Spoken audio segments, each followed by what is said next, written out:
Hi Naomi, welcome in.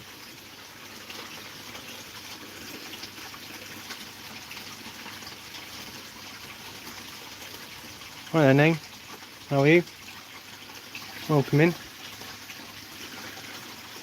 I put some mussel juices in the water. As you can see, they're a little bit more active now. The Kojak, how are you doing, buddy? John C, how are you doing, mate? Welcome in. I'm just about to feed them some mussels. So as you can see, they're a little bit more active.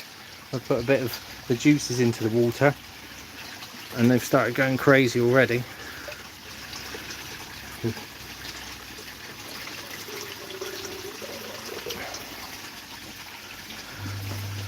There's a drum going off.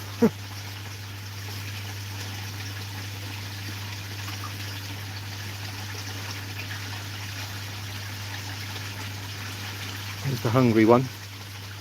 Always hungry, that one, as you can see from the size of it. You can see they're going crazy already. Look, over there.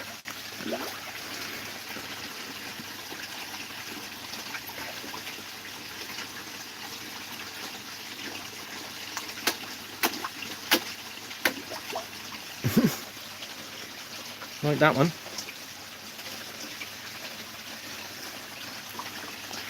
Go on and hungry, Gary. Where are you? Oh, here's the friendly one. Come on, friendly. Here you go. Yeah, you're friendly, aren't you?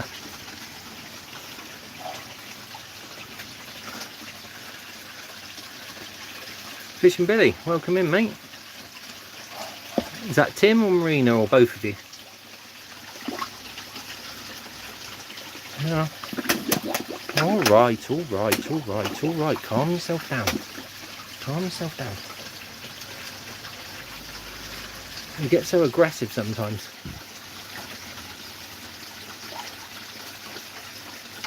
Yeah, you're a friendly one, aren't you? There you go. There you go.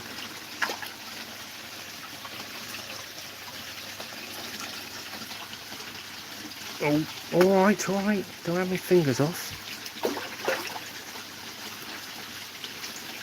Come on then. Come on then.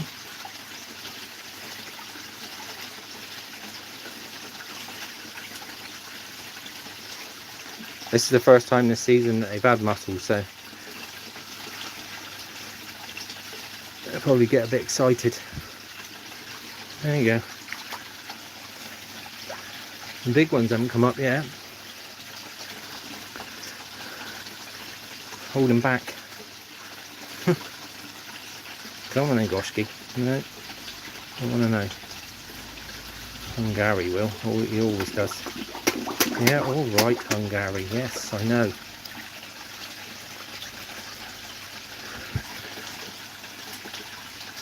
Grass carp? That's a new one. That'll be the first time I've ever seen the grass carp hand feed. Where's Pippa? Where is she? Probably down on the bottom somewhere, I expect.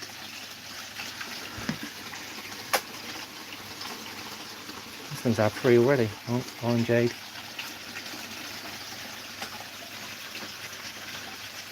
You got a skimmer. Where is Pippa? I'll find her in a minute. I'll find her in a minute, Nate.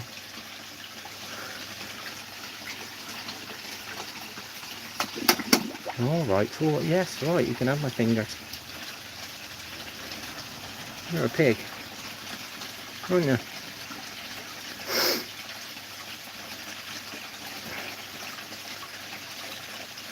See that one there in the middle, that chub?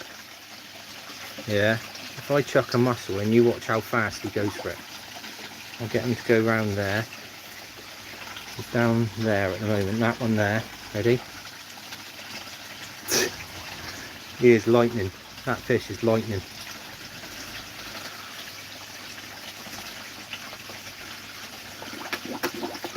Alright. Come on then. I have a grass here. It's the first time I've ever got a grassy to hand feed. Yeah, you eat all the pies, you do, Hungary, don't you?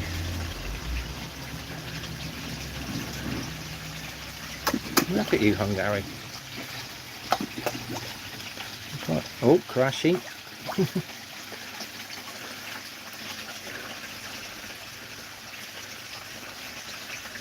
They love their mussels. That's just cooked frozen mussels, defrosted from the freezer. You buy them in bags and just defrost them. They absolutely love them. If you ever want your fish to hand feed, just give them defrosted mussels. Come on, Goshki. Oh, you've had loads, you have. Come on. Yeah, oh, wait, that's my finger. Thank you. Thank you.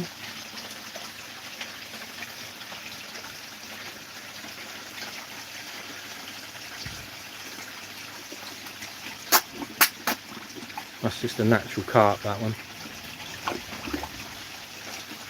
I don't know where the biggest one is. She's usually straight on the mussels as well.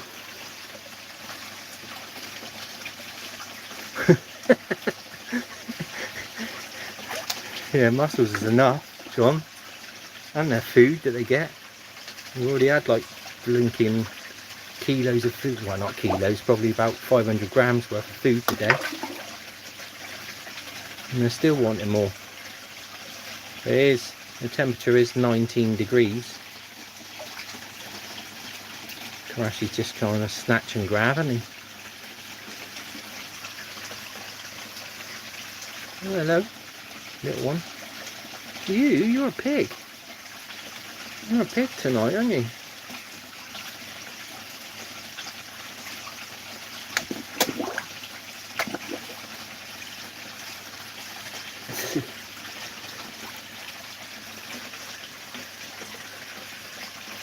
Don't know where Ed the sturgeon is either. He's disappeared somewhere.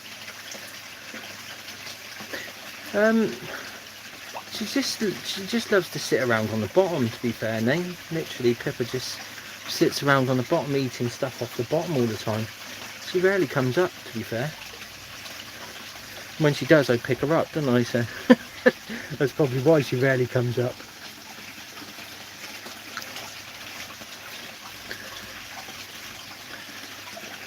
I don't know if we've seen all the names of them before. This is a Gromo here, but if you look on the back of its tail, there's like a growth there. It's had it for years.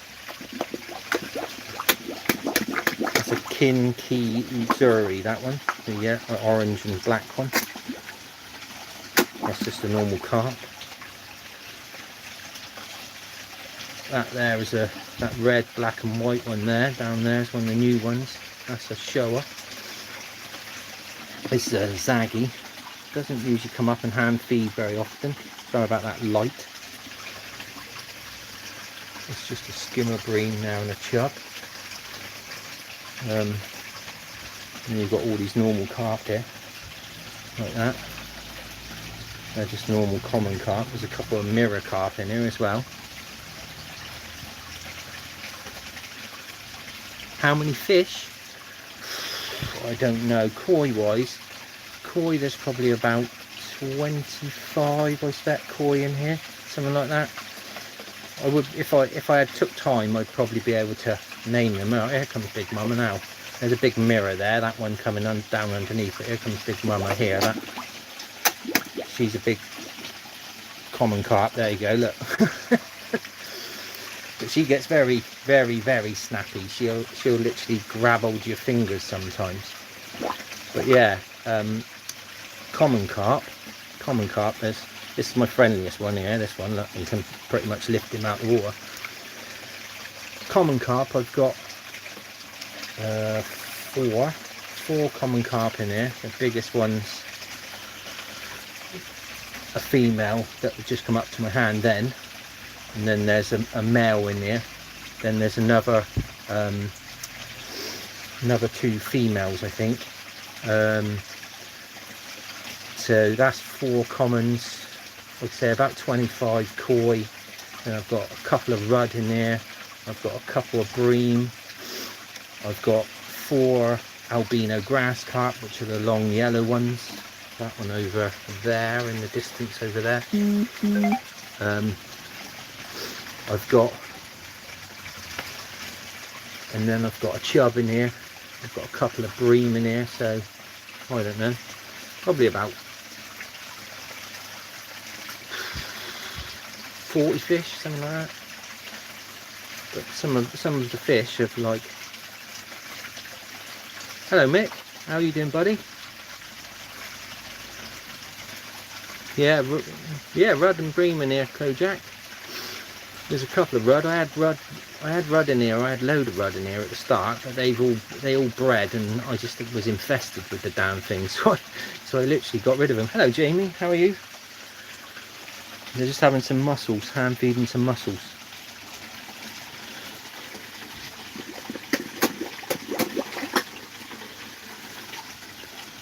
Yeah. Even the common carp, they don't care. Oh, hand feed. That's the big male there, that one. That's a big male common carp. There's the chub, look, aggressive, see? Very aggressive, that fish. We'll charge at them. Oh, newbie's going for it. But they're aggressive in the wild, chub are. They'll eat anything. There's Big Mama there, look. Standing back from the crowd. You've had loads tonight, Gromo.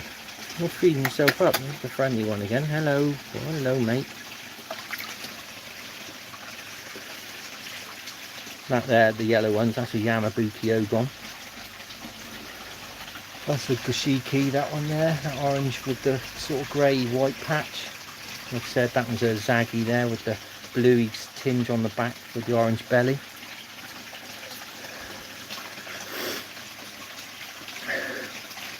Mick, that one there, that one there with the black spot on her nose, on her cheek, yeah, she's got to be close to 20 pounds.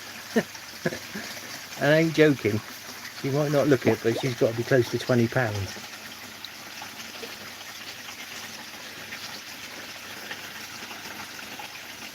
And Paul, how you doing, Paul? And Jerry. Getting fed mussels. They absolutely love mussels.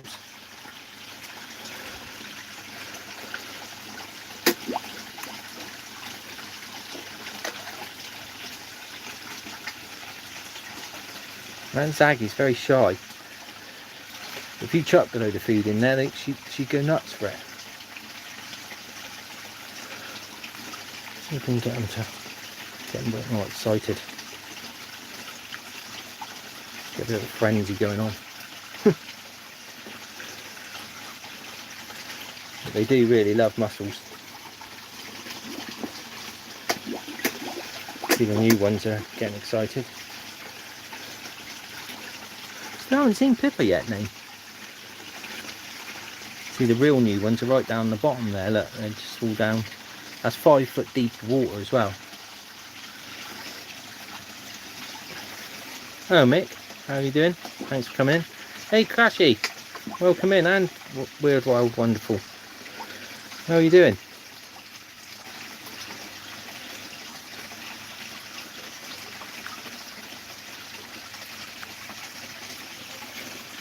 There's Crashy's fish, isn't it? Yeah. Just fingers, isn't it? Oh, alright. Okay. Calm down. It's not a mussel, that was my finger.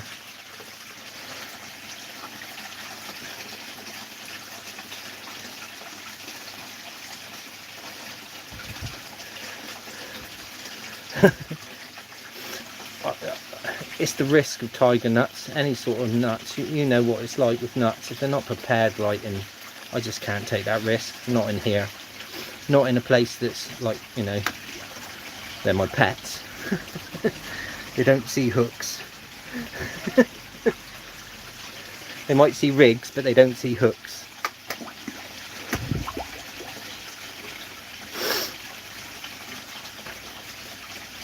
Yeah, they are my babies. They see rigs, which don't harm them, but they don't see hooks.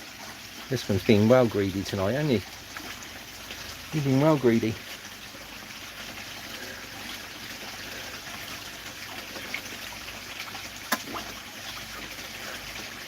Yeah, you can hand feed them. www. Especially now, it'll be even warmer when you come round, and literally, at the moment, it's just under 20, it's 19.7 at the moment. And look, like a little dummy.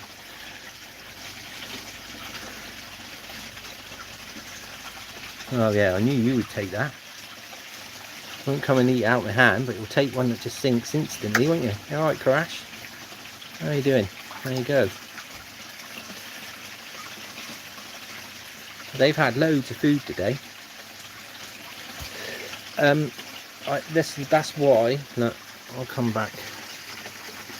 That is why I've got that.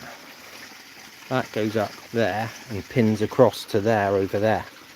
So literally that stopped them, and then it's all the way round. There's nowhere for a heron to get in, because I had seagulls pinch my fish. I had one that was super friendly, that was about the size of probably that red, black and white one over there underneath the waterfall, about that size. And literally, have you not seen it before, Paul? It's 22,000 litres. That's 5 foot deep depth of water down there. 5 foot deep, that is. Get in there and it's literally up to my shoulders.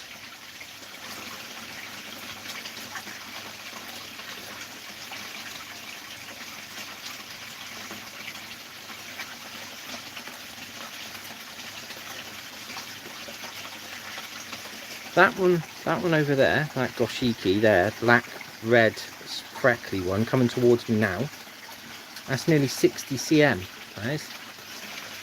That carp there is over 60 cm, as you can see. And then I've got a mirror in there. I've got a mirror in there that's about, it's touching 20 pounds. I'd never try and get it out, but it's touching 20 pounds. It's a big sort of like French looking fish, real big belly fish. And I've got a common in there that's another one that's close to 20 pounds. I expect Hungari's probably that yellow and black one there, the Key Zuri.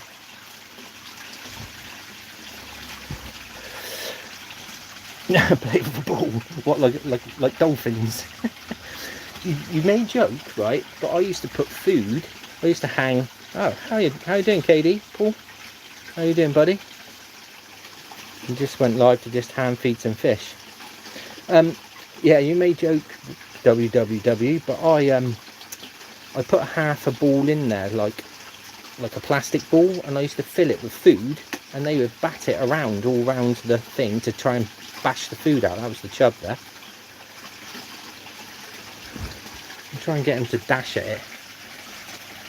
Where is he? There. Oh, you didn't see it, did he? Oh, Breen took it, I think. Where's the chub to now? Here he is, here, isn't it? Ready? There you go, watch. Ooh, ooh, ooh. He got it. He's like a shark, he is. Eats anything. Unbelievable. So you've not seen it before, Paul Van Wolven? It's got a window a lot. I'll walk you around.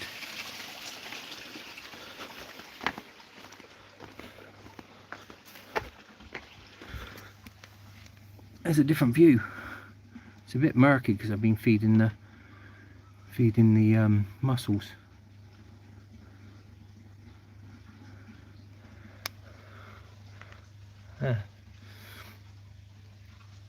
So that faces my house, so I can just look out any time and literally see what they're doing. It's a bit dirty, to be fair, the window is. But I've got the sheeting round just to get the warmth back up, but now we don't really need it.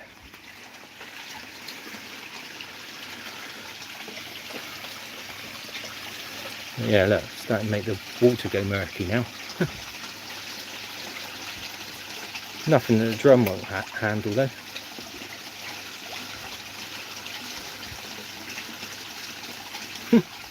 He's like going, do I want it? Do I want it really? Oh, there's the drum going off now. Yeah, you're friendly, aren't you? You're friendly. You're a friendly one. Yeah, yeah. You're so friendly. That breed is a real... That big black and orange one is yours. You've actually got one named after you. I don't know where it is. The old Dragon Boy ball, Sankey. Probably down on the bottom. Just trying to find Pippa. Pippa. Where is Pips? I don't want to knock my drink off. I've got my drink on the side.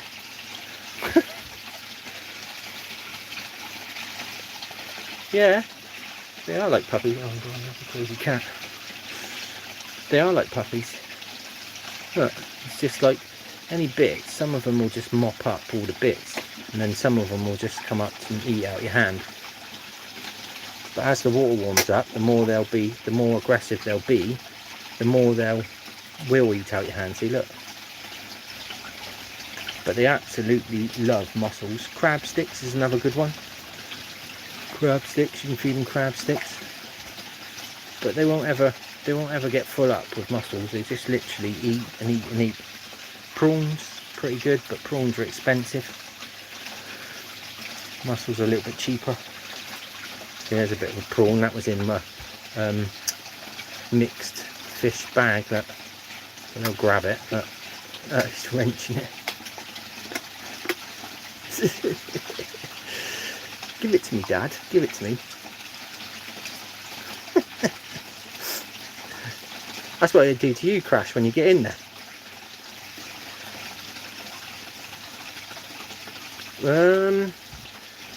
You could, yeah, you could. I wouldn't go. You'd probably have to strip one crab stick, mind. I wouldn't go too crazy with it, because obviously you're in a tank, and obviously what goes in comes out, doesn't it? But it's a good high protein food. They'll eat it. So like strip a crab stick up into little strips and then feed it individually to them. You could probably have little strips and see what they do. Put a couple pieces in. But mussels are cheaper. If you get mussels, already cooked mussels, there, look. I always say they look like something, but I won't say it on here. But yeah, if you get pre-cooked mussels in a bag, frozen. Thanks, John B. Yeah, if you get pre-cooked mussels, you can just literally, and then just defrost them. Yeah, obviously they're good enough for us humans to eat, because that's what they are, human grade mussels. But yeah, literally they'll just go like, look, they'll crumble up in your hands, and you could just crumble them into your tank, and they'll just go nuts for them. Look.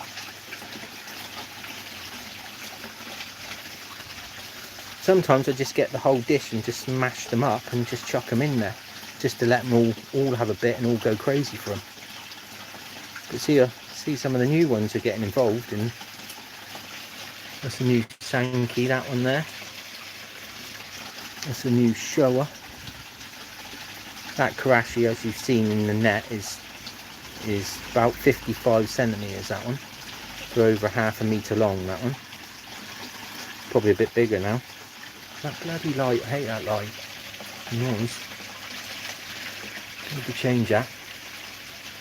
But yeah, look, all just waiting around here.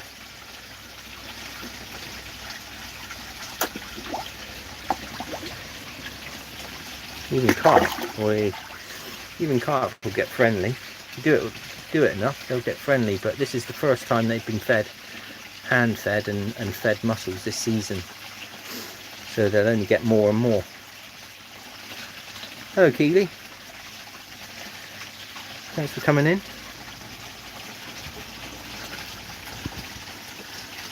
Did you have fish, did you?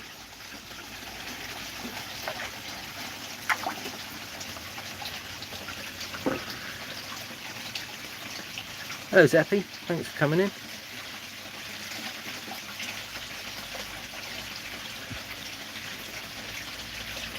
What you've missed, me going over it and over it again, but that's 5 foot deep, that is. If I got in there, it'd be up to my shoulders. Literally just my head sticking out. And that goes to... See, John sees the man, he knows all the fish stuff as well. I've got sturgeon in here, I haven't got a catfish. I don't know if a catfish would last our winters, to be fair, because it's not heated. But I've got sturgeon in here that's about 1 metre long. There's a big ghosty down on the bottom there, that one down there. He's easy 60 centimetres, that one. You got me, Pips has got, Lane's got me wondering where Pips is now. She'll be here somewhere on the bottom. I'm surprised she's not directly below me, to be fair.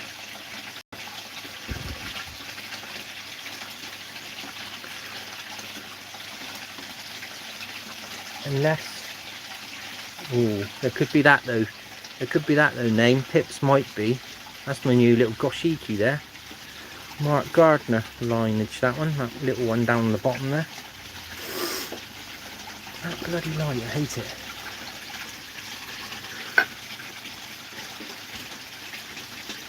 King Shower, that one there.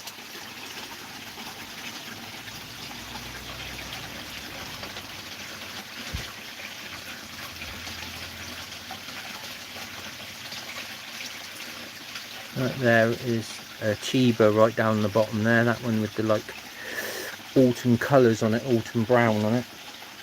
We haven't got many mussels left here. Come on then.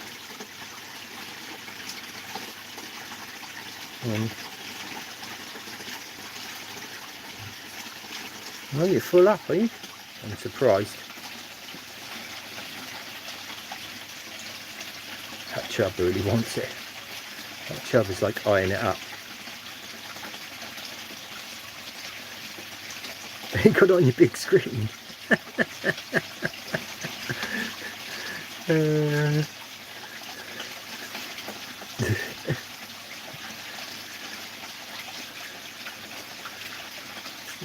Well, they're all getting a bit wary now, aren't they? It's because I stopped and I was chatting too much, wasn't I? I was yapping too much. Ocelot. Yeah, they're unusual things, aren't they? Like newt type lizardy things. Very strange. But yeah, probably cool to keep. Probably a lot cheaper than these damn things to keep. They through house and home needs to. But I wouldn't. No, they're not camera shy. No. And they wouldn't be hook shy, I tell you. If you put a hook in here, you'd have one out in seconds, I reckon. Especially that chub. But like I say, I've never put hooks in here. I've tested rigs in here. I've tested my pole rigs in here. I've got that on one of my shorts. I was testing the pole rig in here for checking that how much the bristle was out of the water. Who's gonna get it? Oh, Breen got it. Breen got it. Come on then. They're being a bit boring now, aren't they? They're all like, oh, I've had enough, I've had enough. Grumpy, how you doing, buddy? Good to see you.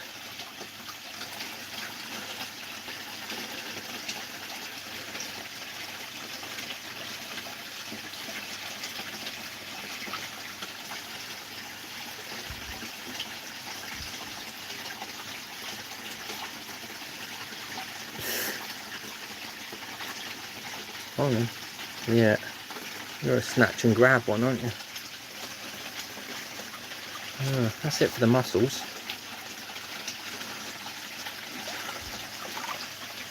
I'll go crazy there, wasn't it?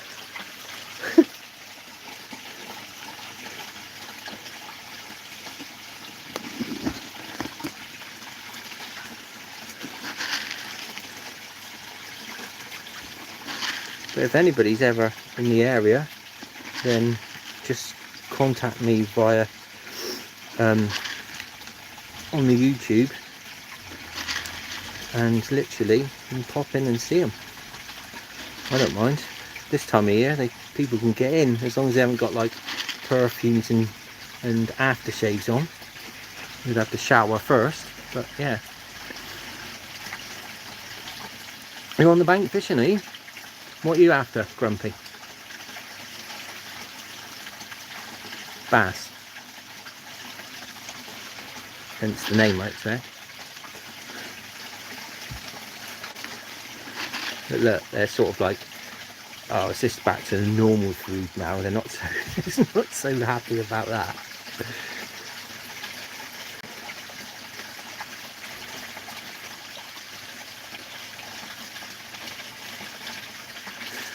Yeah, Burnham's sort of like still another. I'm probably an hour south of Bristol.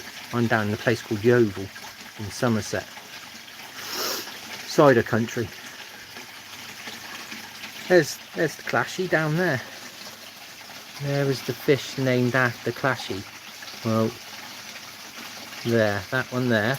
That one there is what's known as a Sankey, because it's black, white and red, but it's known, it comes from a Welsh, the parent fish was a Welsh fish, and it was a dragon ball, so he likes his dragons, and so Clashy does, so that's why that was named after him. That's the Crashy fish, that is.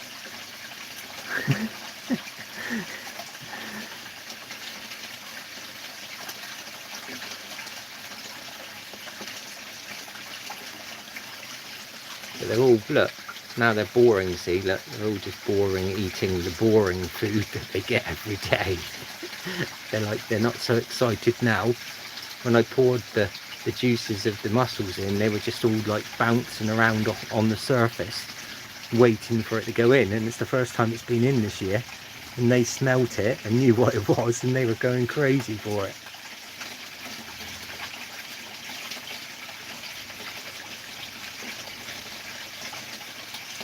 Bridgewater and Taunton. Alright. That's slightly further down. But, yeah. And Bridgewater's across. I used to fish in Bridgewater.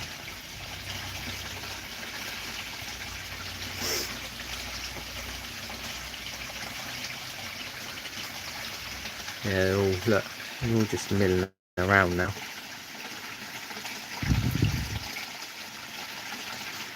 But that comes out my shed there. There's a box in the shed.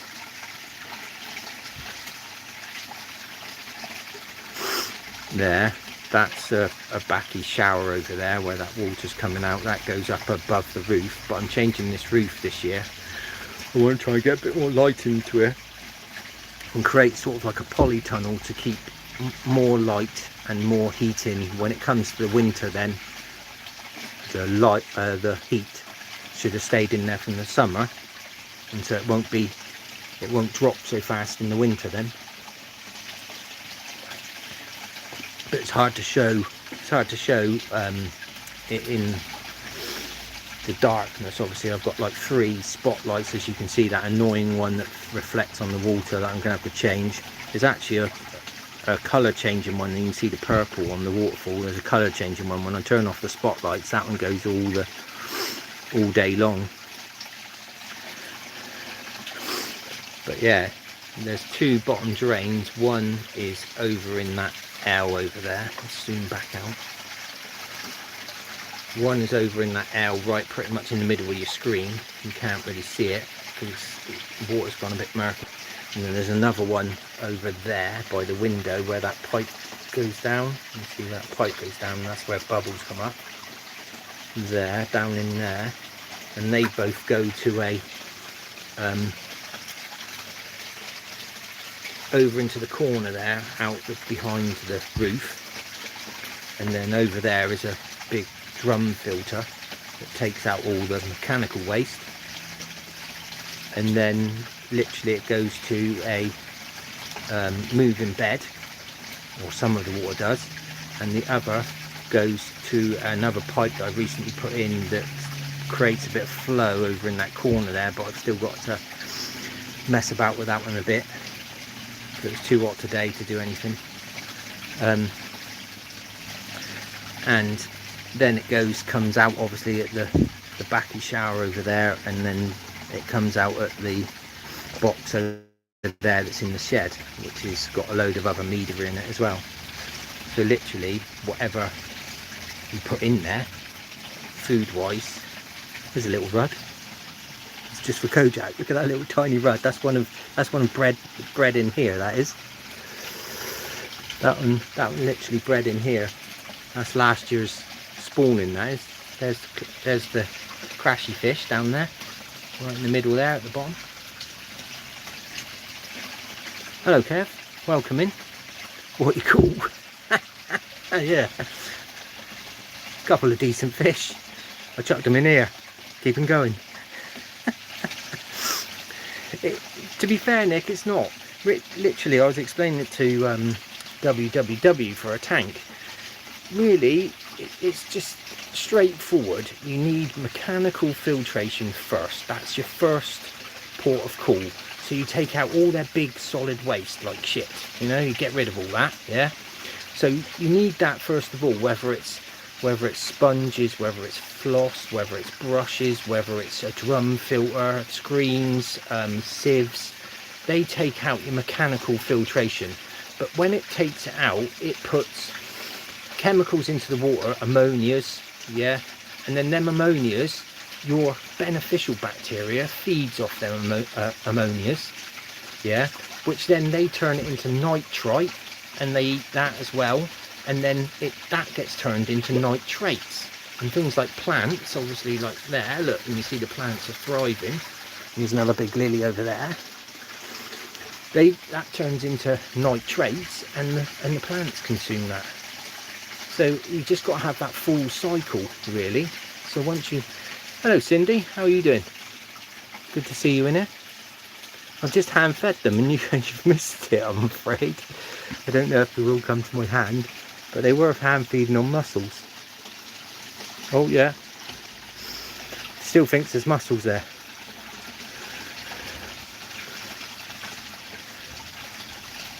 You're getting ocelot, are you?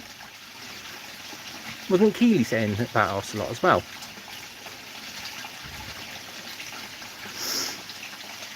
But yeah, it's just a complete cycle. And then obviously my drum filter, because I've got a drum filter, it takes out, it uses some of the pond water to clean it every 30 minutes or so, depending on how much you feed.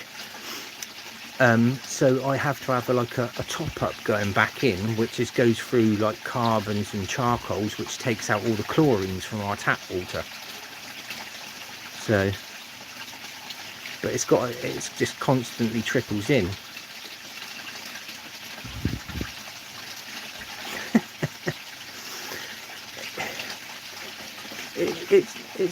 Well, it can be complicated. It can be as complicated as you make it, but it is simple if you get the basics right. Mechanical first, wherever, if you've got a pump or you've got gravity, which is the pipes down the bottom there, you always have your mechanical first. Your mechanical's got to take out their poo, their waste, any vegetation that's rotting, anything like that. You have to have mechanical first. Then you go into your biologicals, and then you can have loads of different biologicals. And it's just a turning over of the same water. It's recycled mainly, the same water. It's just constantly being recycled. this system turns over, it's like 22,000 litres, and it turns over about 25,000 litres a day. No, not a day, an hour, sorry, a day, idiot. Yeah, an hour. And then all you've got to worry about is your bottom drains. You really need, if you've got bottom drains like I have in here, you really need to purge them every month or so, just in case the drum going off. So that's spraying off the muck off the screens. So that's why the water is slowly getting clearer on the top. See, it was murky just a minute ago, and now it's getting clearer as it's going down to the bottom drains. It's getting clearer and clearer. So yeah, that, and then it comes in at the top and goes out at the bottom. So you get your dirty water sinks, and obviously it all goes sucked into the filters, and then it literally goes away, gets taken out to waste, feeds the garden plants. It does here anyway. And then it just goes back into a recirculation system coming back through there. And it's about as basic as it gets. But obviously it's got to go through, you build up bacteria to eat the levels. But you can tell from once you've had fish for a while, you can tell just by their demeanours if you've got issues. There is test kits you can get to test all the levels of stuff. I very rarely use them because at the end of the day you can just literally, hello Michael, how are you? Good to see you. Yeah, all the levels and stuff, I very rarely test them because you can see from the fish. If the fish is happy, it'll have its fins out, it'll have its dorsal fin up. Look, so it's just swimming normally, it's got its dorsal fin up, it's using all its fins, it's not waddling around like crazy, it's not flashing or flicking, it's not stressed, it's not shooting around your pond like an idiot. And all them signs are signs of things that are wrong. Whether your water's wrong, whether you've got parasites in your water. Because I did find a fluke under the microscope. What's that now? Probably 2 or 3 weeks back. And it was only one. So I left it. Then I started seeing loads of fish flashing. So I had to put in a chemical, which is that one there, which kills flukes. Even though it says fin rot and everything on it, but it does kill flukes, because the other one I use, that's by the side of it, only kills Costia and Trichodina, whereas that one kills flukes. So yeah, I found out what the problem was, and I treated it, and touch wood, I haven't seen any flash since, so we've done it, we've sorted it. Did I miss something from you, WW? My filter floss is now sparkling in my tank. Yeah, it will do. So now all you've got to do, WWW, is keep an eye on it, yeah? And maybe cut another piece so you're ready. So when you take it out, you can clean it off, wash it out in tap water. It doesn't matter, it can be tap water to wash that off, because you're not trying to breed bacteria in there. So you can clean that off with tap water, give it a rinse, put a new piece in while you're cleaning that one. Then that one, let that one dry, and just keep doing that until it falls apart, and then start using another piece. But yeah, it'll crisp your water up, something rotten. It's no different to the drum filter on here. The drum screens are 60 microns. So if you can imagine that, it's like a pinhead really. Or no, a pin point really, going through, loads of them, thousands of them in the screens. Right, there's a kahaku. Known as a 3-step because it's got like 3 steps obviously, of red, or Benny. But yeah, it will, the floss will, no fairy liquid, just tap water, fairy liquid.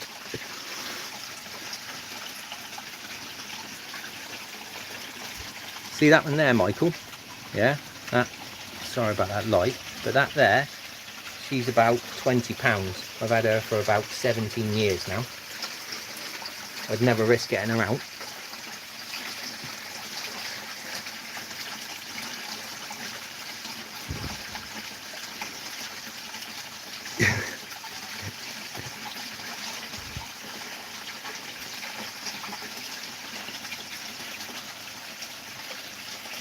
They're all just chilling. Look, they're just taking the last few bits off the surface now.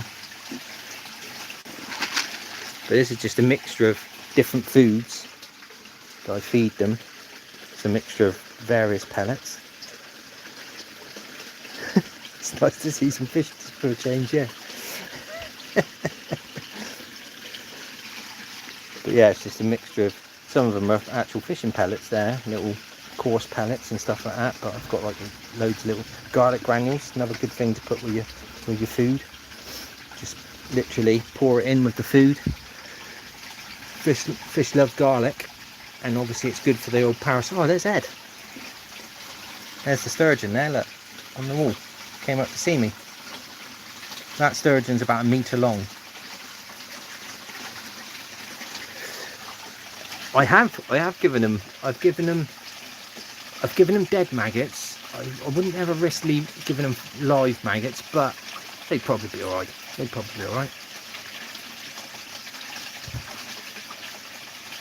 How long would a carp live? Whoa, what's going on there? How long would a carp live?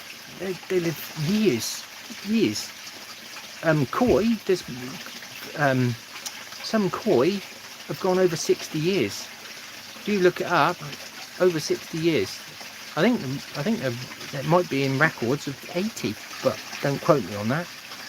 But carp, in the right environment and given the right foods and stuff like that, and given exercise, they don't get too fat, because obviously she's swimming around in here. There she is, look, swimming around in here. But she's been, like I say, she's been in here since the pond was built. She was tiny, absolutely tiny. She was actually, because they were cheap, she was a tester. Obviously I want testing with koi, because koi ain't the cheapest thing to buy. So yeah, I used her, bought a couple of common carp and used her as a tester really, and she's just stayed in here. But fishermen would know that catch carp, there is an absolute no chance I'd ever be able to get her out of here, because if I tried to catch her with rod and line, there's too much risk I'd catch somebody else. If I tried to catch her with a net, she would just smash herself up, the place up, me up, everything, and that'd be that. Fish love garlic. Yeah, fish love garlic, and garlic garlic's no different to like us.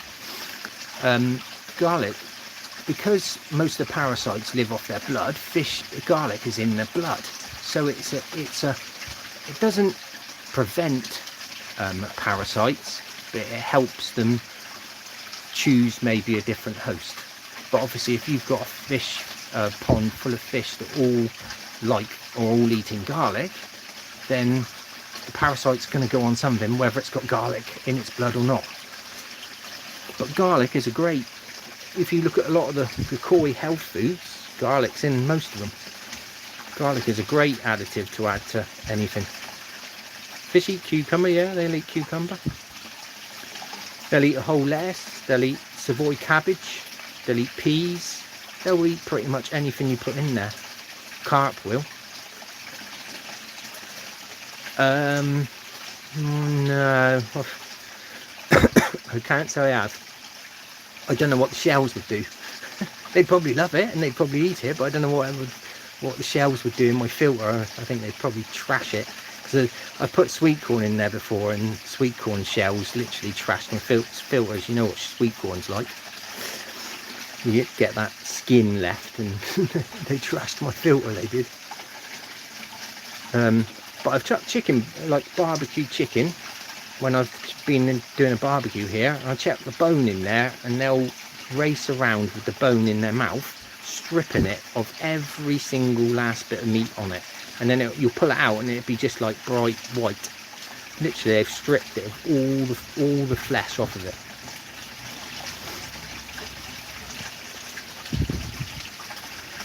You grow them for it? Yeah. I'm not really a gardener, to be fair.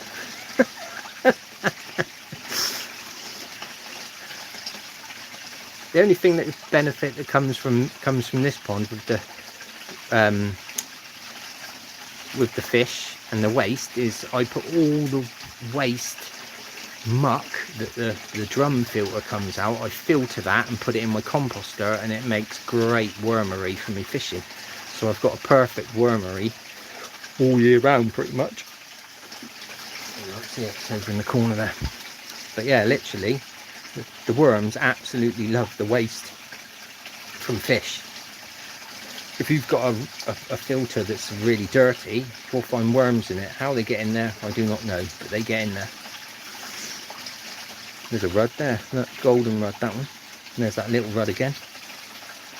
There's that stupid goldfish that literally blew up like a balloon. It's like it's got dropsy, but not, because it swims around like normal. That rudd going nuts for food, look. Swimming around like a lunatic, going nuts for food. There's another skimmer bream there. That's just a shabumpkin that I named George, but it's Georgina because it's definitely female, that one, because the male's chasing. Ah, there's Pippa. There's Pippa name. There is Pippa. What did I say? Down on the bottom. There she is. I think she's got a belly full of eggs coming on there to name, I think. They'll be chasing her around like a lunatic, I reckon. What do you fish for, Foxy? I fish for pretty much any species, freshwater species. I don't do a lot of sea fishing. I used to do a lot of, when Dad was alive, I used to do quite a bit of boat fishing with Dad, because he used to be a member of a boat fishing angling club, and I used to go along with him quite often. But since he passed away, I don't really do any real sea fishing. But saying that, I haven't really got out a lot recently, doing course fishing. But yeah, anything, pretty much anything. I'm a bit like Mick, I literally go for anything. My favourite species is tench. I love tench fishing. Tell the difference between male and female. Very, very difficult. Very, very difficult. Right. This is just rule of thumb. It's not no scientific thingy behind it, because these you can tell are male and female just from their body shape. So if I find you, I'll hunt around and try and find the two fish that I want to show.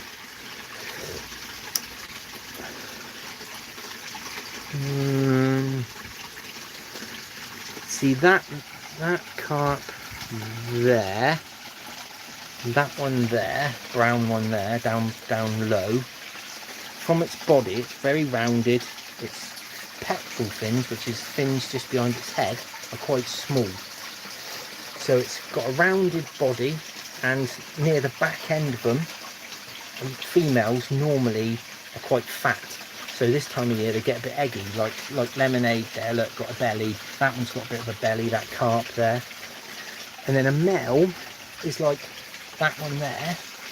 Look at its pectoral fins. They're slightly longer, elongated, and it's long and skinny. So usually your longer fish are your male fish, your heavier fish and fatter fish are your female fish. Not always, but when it comes to spawning, you can easily tell between a male and a female. A male obviously will just chase around a female all day long. It won't leave its side. It will literally be behind it, and it gets rough pectoral fins and gill plates, which is to stimulate the female to spawn, lay her eggs. They push them up into a place where they try and make the female lay, and then they are the ones that want to spawn their fertilize them eggs with their milk. But yeah, and that's definitely a male carp. See, look at its fins, they're massive. Its pectoral fins are massive, and it's long and skinny. So in carp, it is fairly easy to see, but obviously when it gets to the right time of year, that's a female. See, look at the back side on it, the belly there. There's a belly. See it? sort of like goes in by its tail and comes out. See, Hungary, that one, tough. That's a tough call, that is, because I'd say it's got the body shape of a female, but it eats a lot, so but it could easily be male. I've never seen that one chase or do anything, so I can't tell you really. I don't really take much notice because the koi don't really do anything a lot in here. It's never really got up to a temperature that they like. Oh no, they don't have intercourse. Definitely not. Pectoral fins, yes. Pectoral fins. It's the fins just behind the head. See the fins sticking out there that she's using to paddle, or he's using to paddle. They're called pectoral fins. Obviously you've got anal fins, you've got a dorsal fin, which is the one up on the top. You've got a tail fin, you've got a pelvic fin, which is the one right in the middle. Anal fin is obviously self-explanatory.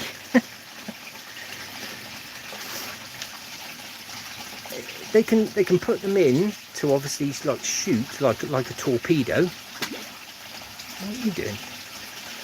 Yeah, they can put their fins in like to actually shoot along like a torpedo.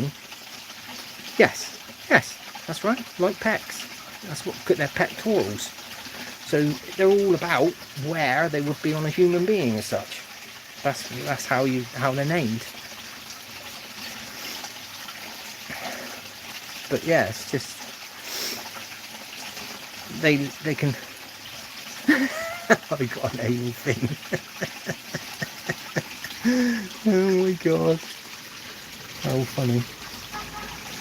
I hope not.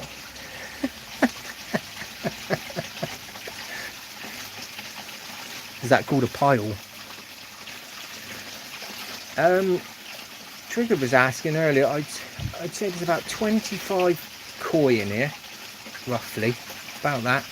Maybe 30, but I'd say about 25. I could go through them on paper and literally count them up, but yeah, I would say there's about 25 koi in here. Then there's 4 commons in here, common carp. There's 2 mirror carp, and then there's 4 albino grass carp there. That big yellow one over there, skinny looking thing. And there's another one there, albino grass carp. So there's 4 of them. So it's about 40, I'd say. Might be 50, give or take. Because there's quite a few goldfish in here. Quite a few goldfish. There's some shabumpkins in here. There's a couple of rudd in here. There's a couple of skimmers in here. There's a chub in here. So yeah, there's a few.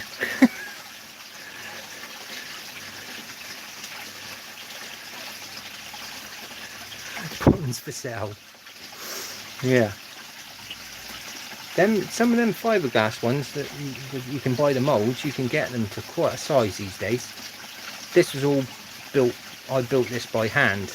It took 4 builder skips to empty the earth that was in here. And obviously, if you look from here, it's about, well, I don't know if you can count the courses, but it's about 3 foot, I'd say. 3 foot off the ground. And then there's another 2 foot down the ground. And then there's a foot of concrete in there. Do I have a favourite? I do. I don't like saying it though. I don't like saying it because that one there, that's the one I had issues with. It had a pinking of its side and it had a few raised scales, and that's what gives me alarm bells, because that goshki there, that is my favourite fish. It's not my biggest fish, but it's my favourite fish. And I don't know why, because it's not even the friendliest fish. It's just, I've had it for so long, and I like that type, that variety, that one there. You can just see it on that white area. See that slight pinking? See it on the side? That's what it had, but it was worse, a lot worse. See, it's pinky on that white edge just behind the gill by the pectoral fin, and it was slightly raised, and that is why I went in down the lines of checking them, scraping them, to see if I could find any parasites, checking the water parameters. I went through everything just to, because I dread it would be possibly the end of the pond, I think, if I lost that fish. Oh, that one kills me, that does, Crashy, mate. I had a fish. It's a bit of a gay story, really. Right, I used to buy fish off of, yeah, it is getting better now, Name, yeah, because it's not so pink. It's not, the scales are nowhere like as raised as they were. It was about 6 scales that were like slightly raised. They were, you could just see the edges of them. Anyway, going back to this story on what Crashy's brought up, because he's heard this story. I don't want to bore anybody. I used to buy off of eBay, and obviously they've stopped fish. They've stopped selling fish on eBay now. You can't buy live fish on eBay no more. But I used to buy off a client or a dealer that imported them in from Japan, and I went bidding on a certain fish that I really wanted, and it was called a Benai Kikukiru, and it was an absolute stunning fish, and it went for way more than I was willing to pay. It was only sort of like 15 centimeters long. It was a tiny fish, and it went for, I think it was over 100 quid, and I was like, I can't pay that. I bid up to, I know, it was about 50 quid, something like that. Anyway, I didn't win it, and I was absolutely gutted. And another one of the same variety that was nowhere like as good came up on the same auction on the same night, and nobody was bidding on it. And I thought, oh, I'll put in a couple of cheeky bids on it. So I did, and I won this fish. When it came to, they sent me the wrong fish. They sent me the £100 fish with a couple other fish that I bought to make up the numbers. But they sent me this other guy's, or the lady's, £100 fish, £100 plus fish that I'd only paid 30 quid for the other Benai Kikukura I bought. And so when I got that, when it come in the bag, I was like, that's the fish I was bidding on. I was like, oh my god, they've sent me the wrong fish.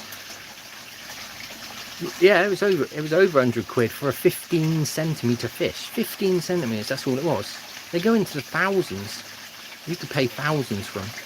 That fish that was my favourite fish, now I've grown it for 15 years. I wouldn't be able to, I wouldn't get any change. I wouldn't get any change out of 4 grand if I wanted to replace that. But it didn't cost me nowhere near 4 grand to buy when I first bought it, because it was tiny. But anyway, so I got this fish that was worth over 100 quid, yeah? And I was like, no way, this is unbelievable. So I phoned him up, I said, you've sent me the wrong fish. And he goes, have you?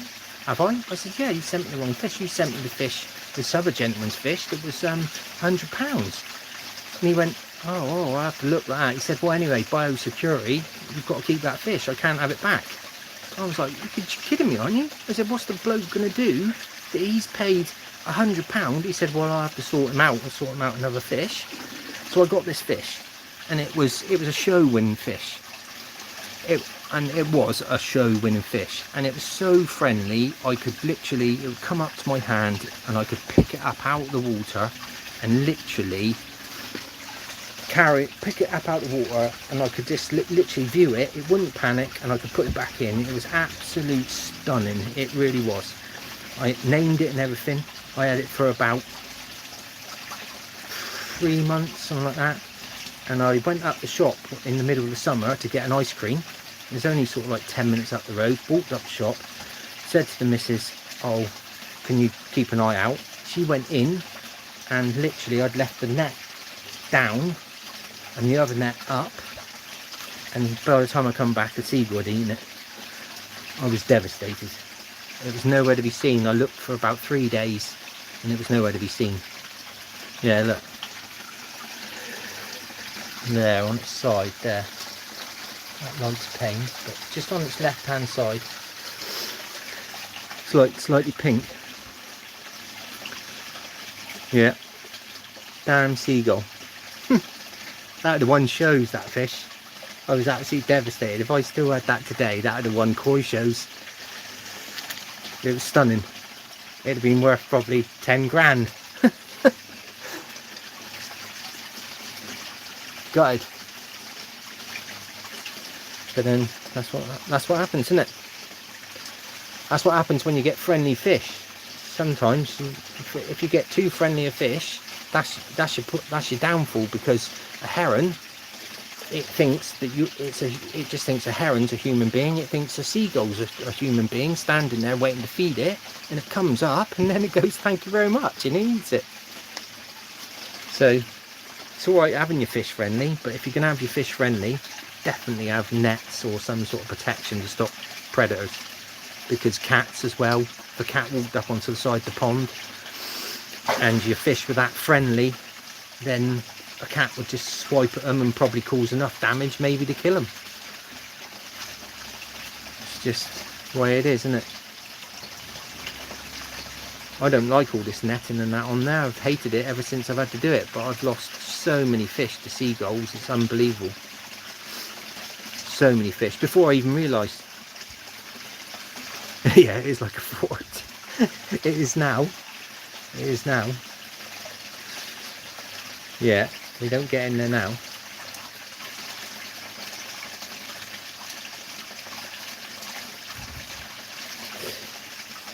I've not got a separate tank. What I do is I've got some floating nets, and I do like to just try and stick with a certain couple of dealers really. If you start going around and buying from everyone, you're asking for trouble. You've really got to watch where you buy from. There's Caroline. Oh, hello Caroline, good to see you in. Yeah, you've really got to watch where you buy them from and keep with like reputable dealers. Yeah, I've got a shop that I hate, yeah. I certainly wouldn't buy a fish from there ever again. But yeah, it's just you've got to be careful. You have got to be careful. You can do things, there's a lot of precautions you can do for parasites and stuff. You could just give them a heavy salt bath. If you give them a heavy salt bath, that kills off most parasites on a fish. You can give them a PP dose, but that's a risk, potassium permanganate dip, because that strips off their slime coat. So if you're putting them into a pond that has got parasites in already, you've just stripped off their immune system to cope with parasites. You're just putting them into a whole world of pain. So it's not really ideal. They're starting to chill out now, aren't they? That yellow and black one's a cute Zuri. It's yellow and black rather than the orange and black, which is the king cute Zuri. They're all just like chilling out. They've eaten most things off the surface.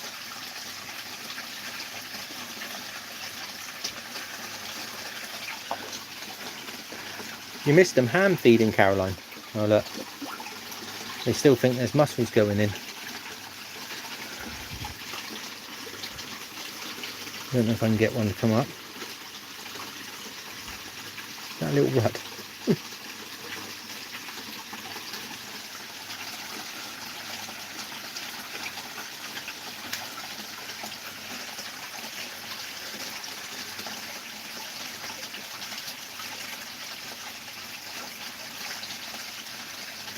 Well, at least it's all pipped now. Where else has gone again now? Like I said, she looks like she's full of eggs. I was going for it. I've got about 25 koi, 4 common carp, 2 mirror carp, a couple of rudd, about 2 or 3 skimmers, a chub, obviously the sturgeon. It's about 50 fish. It's about 50 fish with the goldfish, the 4 albino grass carp. It's probably about 40 to 50 fish, I bet. I wouldn't say there's much more than that. I did used to have quite a lot more. She does her own wriggling dancing thing. She does, doesn't she? That's because she's just... And she's even worse at the moment, because obviously it's coming up to that time where it's warmed up, and obviously she's a female, so she's gonna Yeah, it will. It will, Kev. It'll clean out a pond easy. Otters are even worse. Otters will chuck all your fish on the floor and then just eat some of them and then bugger off. And they leave all your fish on your floor. The 3 new ones. Healthy. Yeah. The 4 new ones. Are you talking about mine, John?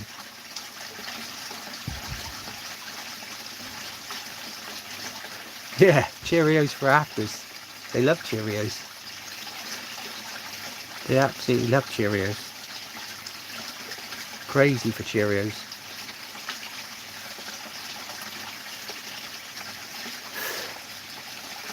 I had some survive, but not much does. The rudd seem to have survived. They survived, the damn things. They'll survive a Holocaust, them things will. Yeah, I had loads of rudd and I got rid of them. I probably had 50 odd baby rudd. And then I've only kept that little one, and that was because he got out of the net about 20 times. Damn little thing. That one. That little dinky thing down there, look, racing off over there. There's another rudd there, but that's a bigger one. But yeah, hopefully they won't breed, because obviously it's a good chance that they're probably the same sex. Hopefully.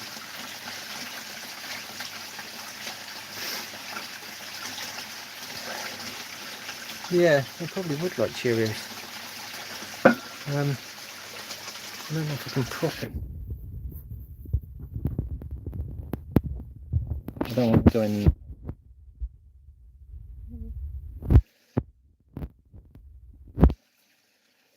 I'll leave you there a minute. I'm just going to go and grab some Cheerios.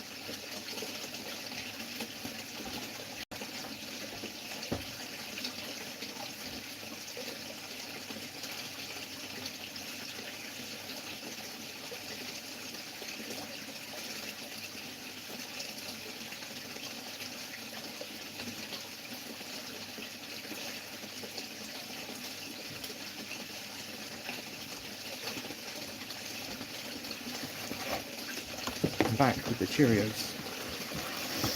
Back with the Cheerios. Now we're looking at food. I was lucky it didn't go the other way and in the pond, didn't it?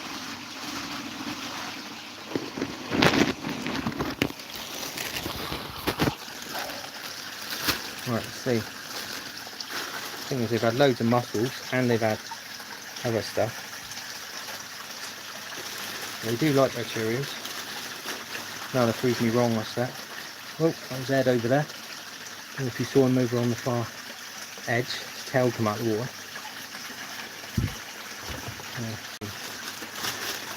I'm probably going to eat him now. All full up with mussels and pellets. Let's see. No, they don't look too interested, do they?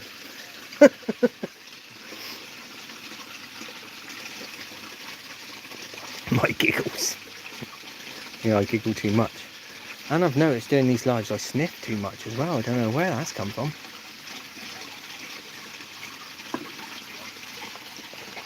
It's like I was a bloody cocaine addict or something. Oh, there's Ed over there. Just saw his tail. Come on then. I've just chucked in Cheerios, fellas. Hello, Tim. How are you? Got something fishy going on here, yeah. You missed them ham feeding with mussels, Tim. And now they're having their dessert, they're having their Cheerios. Oh, Hungary's bound to come up for Cheerios, isn't he? For sure. Oh, here we go. Here we go. Here we go. They're starting. They've realised there's something in the water.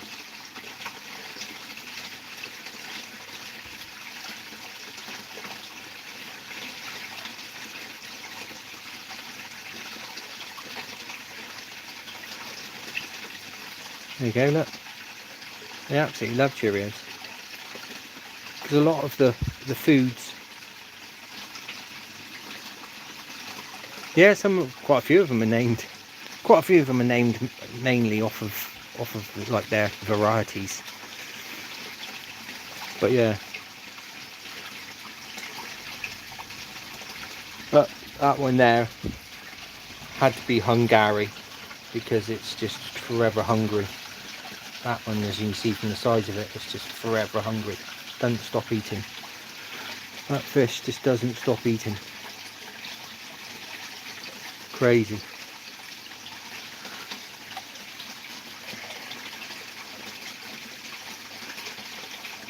Barry. Barry. No, there isn't one called Barry. Jules, yeah. That's Ed, the sturgeon. This should be Jules, shouldn't it? Once you get in there, he'll have you. Sebastian, yeah. Now we're all going to be starting naming them, aren't we? We're all going to be just going, oh yeah, I'll call that one this one. Just point out the one you want to name, and if it ain't got a name, you can name it.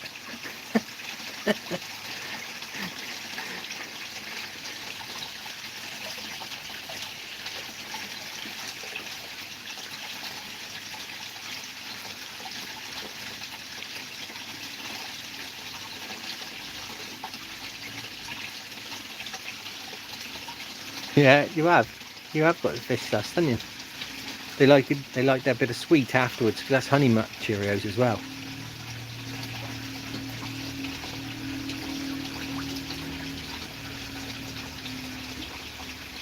They forget each other's names.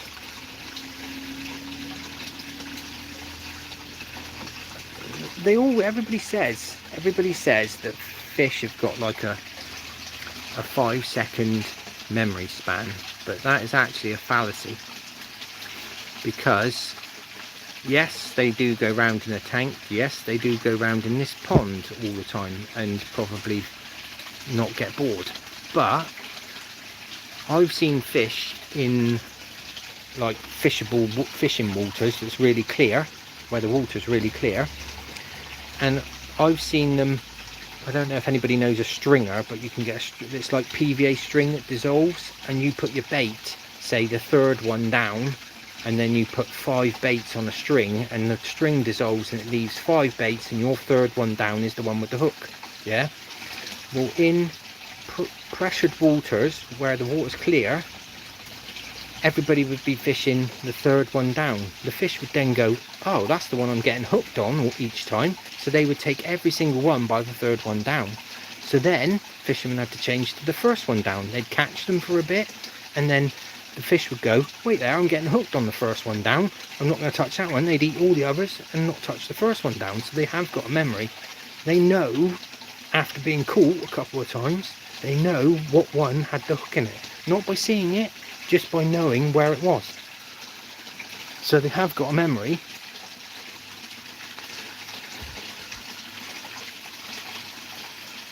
They'll eat Rice Krispies. Yeah, they'll eat Rice Krispies. They're pretty much... There isn't much I haven't put in here. I put in small new potatoes in there, and they've eaten them. Like boiled ones. Strawberries, they'll eat strawberries. They eat half an orange. I can put half orange in here, and they'll clean out the whole inside of a half an orange. Good vitamin C for them. Crazy what they will eat. But that's what they do. If it fits in their mouth and it tastes good to them, they'll eat it. They don't care. They don't care. Burgers, sausages, ham. My fish get anything, especially when it's barbecue time. Sugar puffs, do they? I don't know. As you can see from, as I think Nain said before, a lot of my fish are fat, but that's because they just, I'm not there to show them off, like in shows and stuff, so I don't care about their body shapes. I just want them to see them happy with a balanced diet, you know, with different things. If they eat the same food every day, no different to you, if you ate the same food every day, you'd get bored of it, wouldn't you? So they eat everything, a wide variety. That bucket's just a mix up of loads of different foods, as you can see. Look, red ones, different colour ones, different size ones. There's different size ones there. Garlic in with it sometimes. Just flavourings, oils. Whoa, what's that? I don't know, that was that rudd. But yeah, they literally have golden nuggets.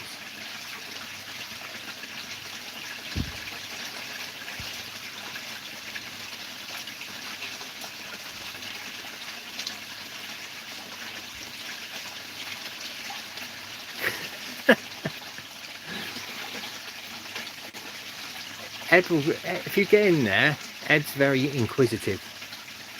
Ed is very inquisitive, but he's not like, yeah, bloodworm and brine shrimp. Trouble is, at these sizes, only the little ones would eat something like bloodworm and brine shrimp because it's so small. All these bigger ones, they just wouldn't be bothered with it. It's like, you know, it's like eating a blinking raisin to them, isn't it? Nothing. One raisin. Thanks, Tim. It's taken many years of heartache, grief, whatever you want to call it, disasters. There are numerous things to get it where it is today. But it's getting there.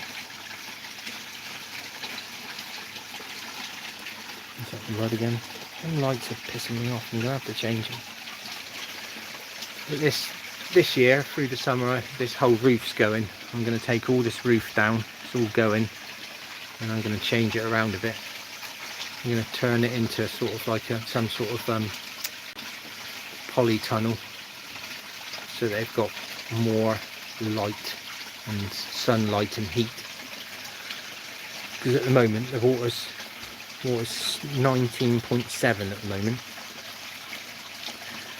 So by end of tomorrow, it'll at least be 20 degrees in there.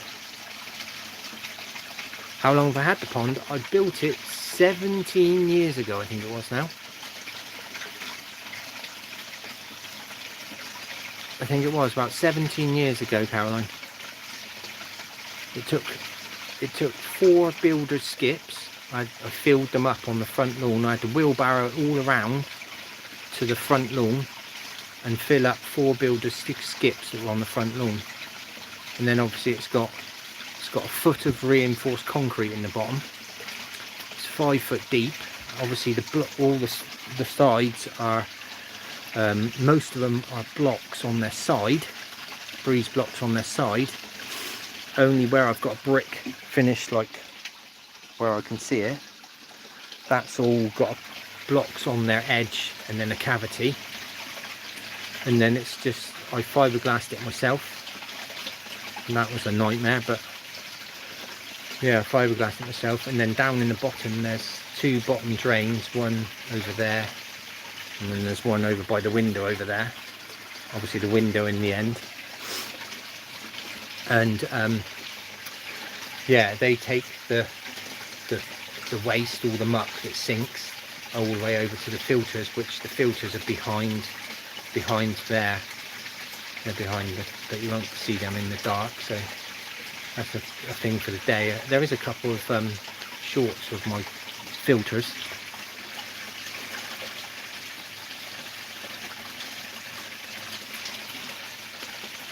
You're going to weigh all your spanners in.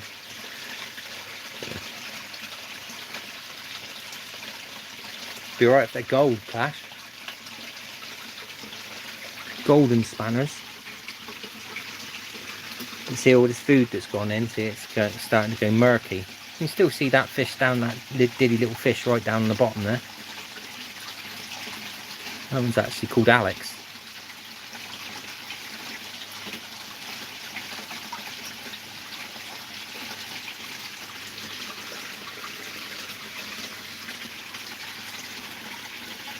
Goshki down there, he's right down the bottom. I think he was about 15 centimeters. Look how small he looks. There's the fish that I call Crashy there, or Clashy there. Dragon Ball Sankey. Oh, you would have come up, wouldn't you, Hungary? Right up next to me. Always do. But that's one of the new ones. Look, it's fattening up already. That's another Sankey, that one is. We could go into breeds. There's just like, or varieties. I don't know how many varieties I've got in here. Probably about 15 varieties.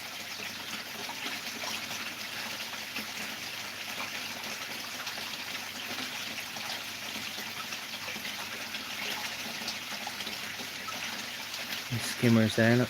Skimmer bream. Grass carp, albino grass carp. And you can see from their red eyes, they're true albinos. Or albinos, whatever you want to call them.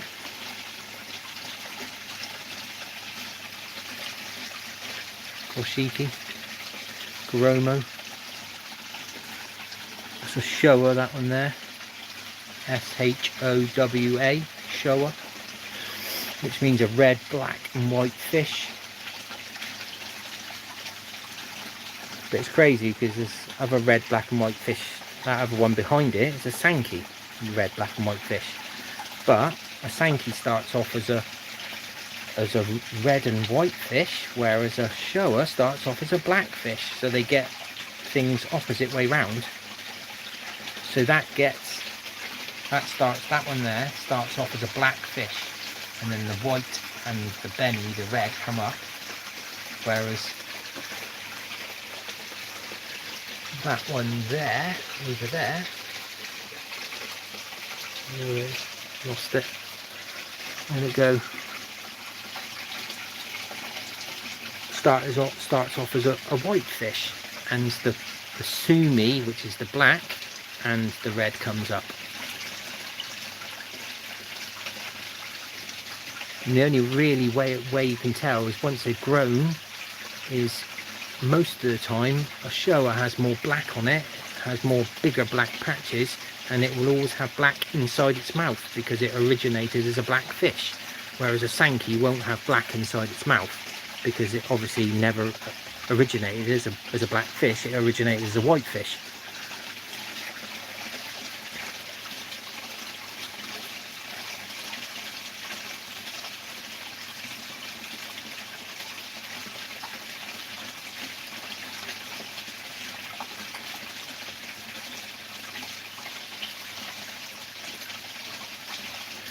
Yeah, they do get like that.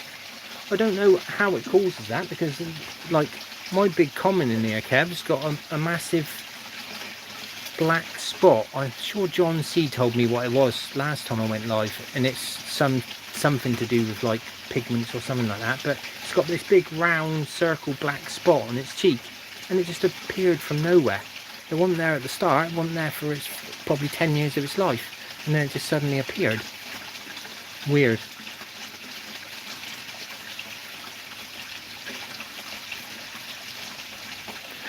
I don't know, it gives me heartache, John. It gives me heartache. It was a hell of a fish. I don't think I'll ever get a fish as good looking as that fish was. The gun metal on it, like the grey silver on it, was just insane. Insane. I called it smoky because it had like a smoky sheen to it, and the orange was popping all over it.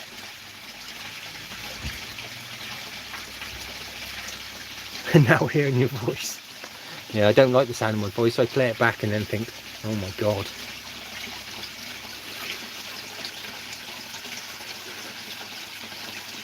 It's weird, I don't feel that I sound like I do until I actually play lives back and then think, do I really sound like that? I don't know if other people get that.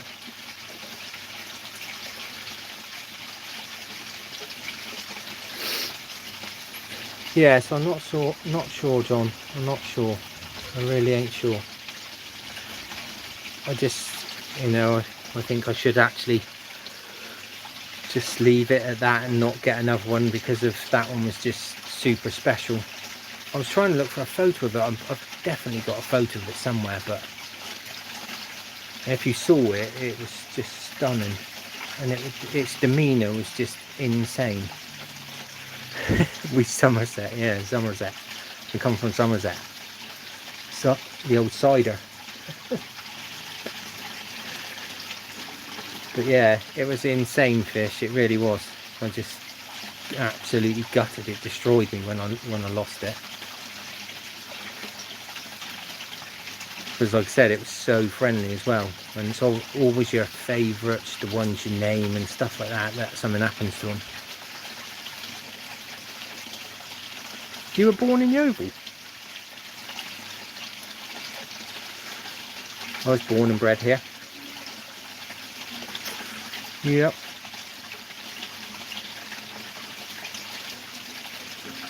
Homegrown little rudd there, look. Pure homegrown rudd, that one. I haven't seen that one for a while. Ghosty Aragoki down there. That's in my shorts. You traitor. Why is he a traitor?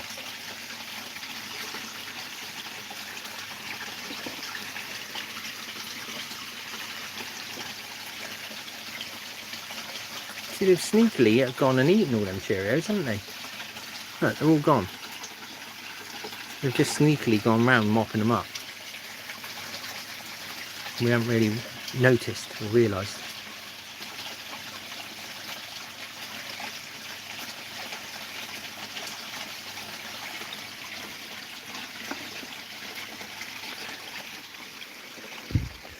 Let's see. This net across is about a metre. About a metre.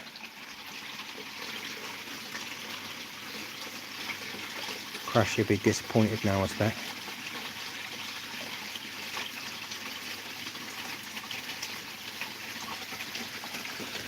It's difficult doing it one-handed.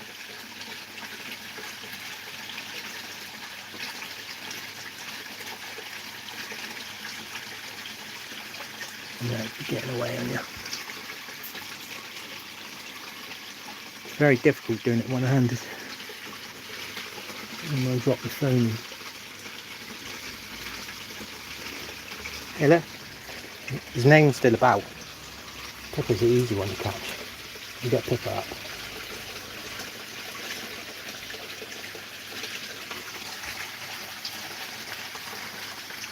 Poor Pips. Been abused. She's been abused, name. Poor Pips has been abused.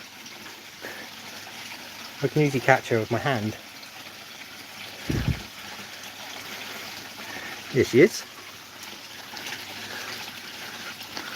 So you see how small she is compared to all the others in the pond. Now you see how big she is compared to my hand. She ain't no small goldfish. Fantail goldfish.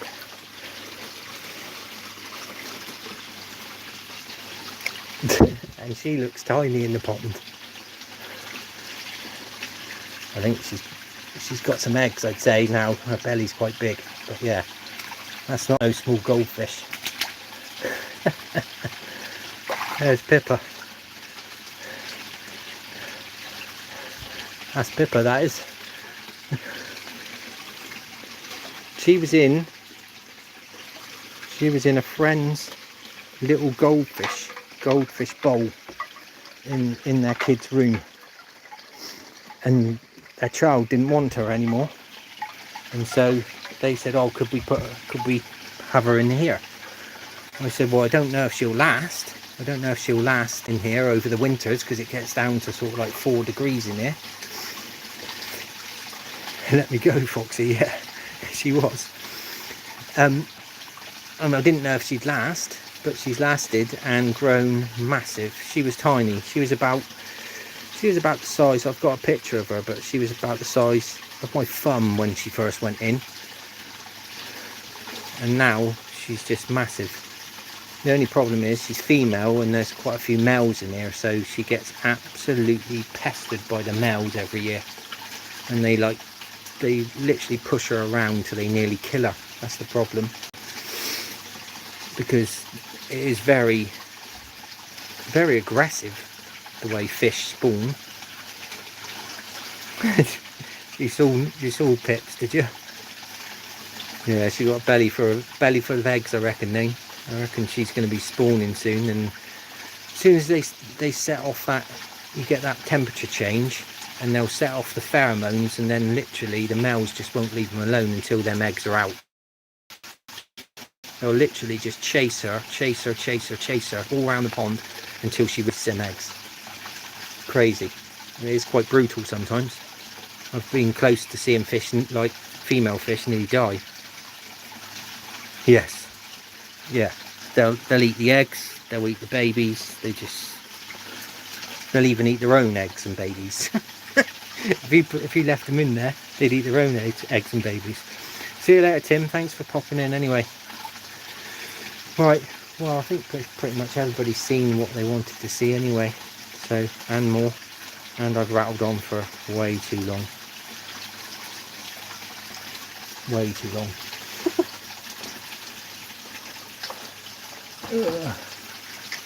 Thank you for all the likes anyway.